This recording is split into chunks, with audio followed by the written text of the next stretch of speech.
So, I just got back from work, and this afternoon, on my lunch break, I took a little trip to the recycling center, and I found something that's really cool. And I think you guys would like it too. So let me just come back here. And let's see. And boom, there it is. Now, what is it, you may ask? Well, let's take it inside and look at it. So what we got here is an IBM Clone XTC 8088. So I don't really know anything about it other than I just picked it up off the recycle bin, the electronics recycle bin, and it was just sitting there. It's got two 5 1/4 inch drives. Don't know if it has a hard drive or anything. Let's look at the back. So let's see. It's this little warranty sticker.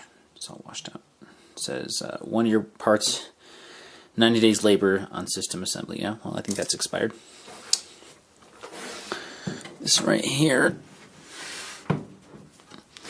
is a power supply assembled in USA, Linde Technology. You can see this right here.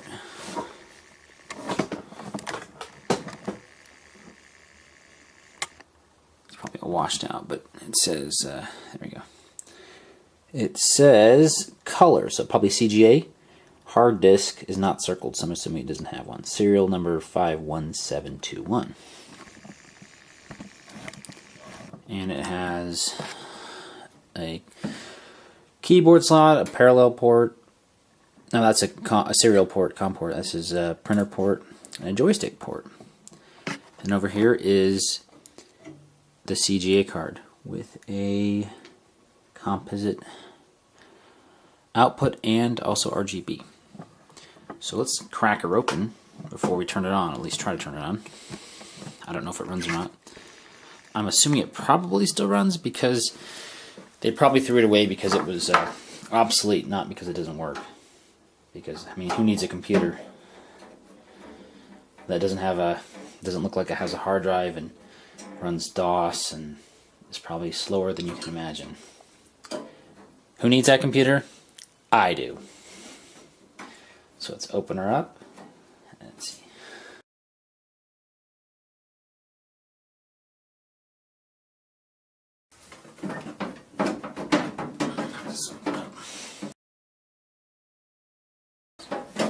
Turn it around.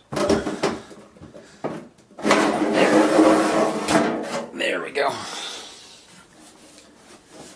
And actually, it's fairly clean inside. I did spray the outside of it with a little bit of Windex just to clean off some of the dirt, but haven't been inside of it yet. So let's see what it's like inside. Well, let me get a light. Well, maybe you don't need a light.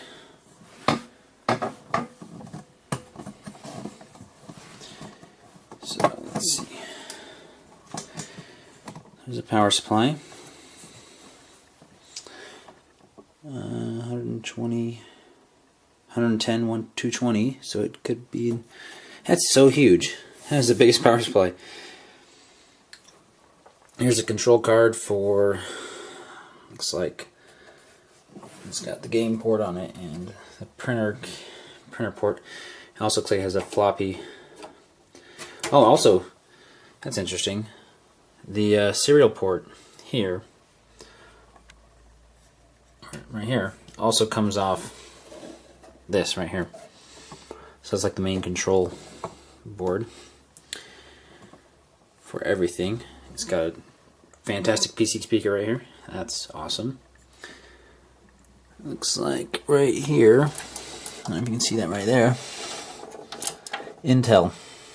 So it's original 8088 processor. It says Intel 1978 on it.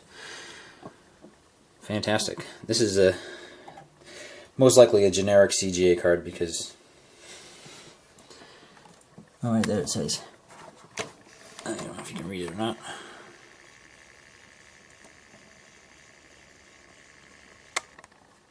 Of course it goes out of focus. But it says Magnetronic. So there you go. So, I mean, it's pretty basic. There's no hard disk, so as I suspected. But I mean, it has power for one.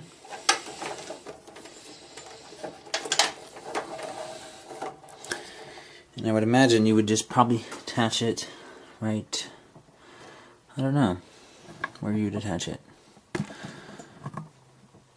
I mean, you could put a drive bay right here, so you could put even 2 hard drives in there. It would fit, but I don't know where they would hook up to. Never mind, I don't have any plans of putting a hard drive. This is so clean inside. This is amazing. This must have been kept someplace very clean. But the 2 floppy disks, I don't know if they work or not. I'm assuming they probably do.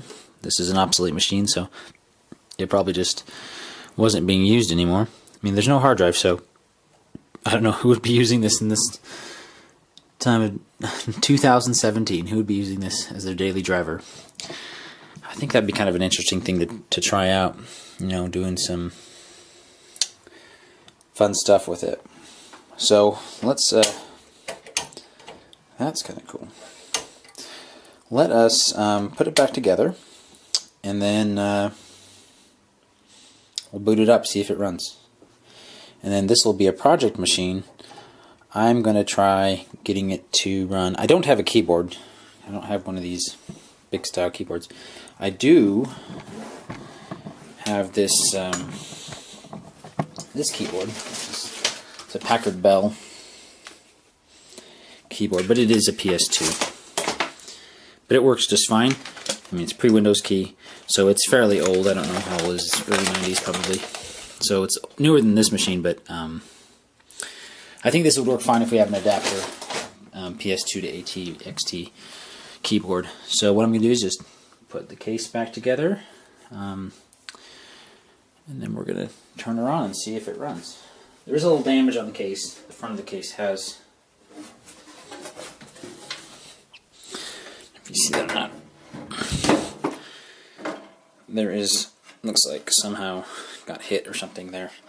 But overall, I'd say I'm pretty happy with this, considering it was just sitting in the recycling bin. No one wanted it, and I do want it.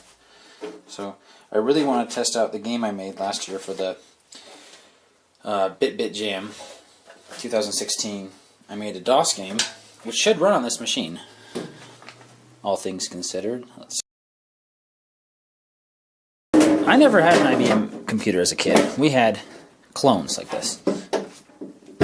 And they were great because they were cheaper. But this one looks super good shape. I'm guessing it's probably from the mid-80s sometime. I looked online and I could not find any documentation about this model. Linde Technologies XTC 8088. Couldn't find anything about it, which is kind of disappointing, because you know, when you find something cool like this, you want to find out as much about it as you can. But I guess maybe I'm the first person to find one of these in the wild for a long time, because obviously it's just a clone. It doesn't have the cachet, something like a IBM PC or something. But this will still run, at least should run, all the same things. Because when I was a kid, we had a CGA machine like this that we played with quite a bit. And we loaded all sorts of fun games on it. And since it has composite out, which a lot of them don't, a lot of old CGA machines just had the RGB. I can run it on a TV, even though I don't have an RGB CGA monitor. So this will be cool, because I can actually test it now without having to buy a monitor, because I have this fantastic TV over here that I also picked up off the side of the road. So let's just button it up here. Find the power cord actually came with it. It was in the recycling bin too. I don't know the age of this one, but I'm gonna assume that it's about the same age. So just plug it in here. This is the switch. Let's see. All right. Oh, there it goes.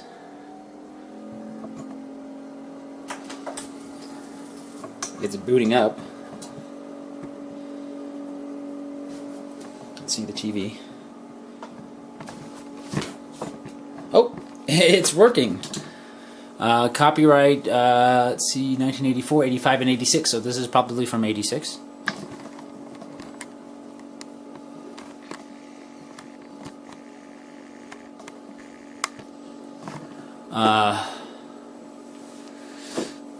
Keyboard bad. Well, that just means there's no keyboard plugged in. 640 kilobytes. So, what we have here is a IBM clone that doesn't have a keyboard. So my next mission is to find a keyboard that works with this.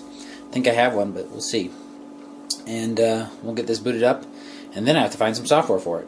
So I don't have any 5 1/4 inch drives other than these ones, and I don't have any discs either. So I'm gonna have to go find some. Put in the comments below where you think I should find some discs like that, and what boot disk failure type key to retry. Well, that's not going to work. So that's fantastic. I like the hum of that fan. It's just very satisfying click of this switch. So I'm going to shut it off, and we're going to work on this machine and see if we can get it up and running and maybe play some old games on it.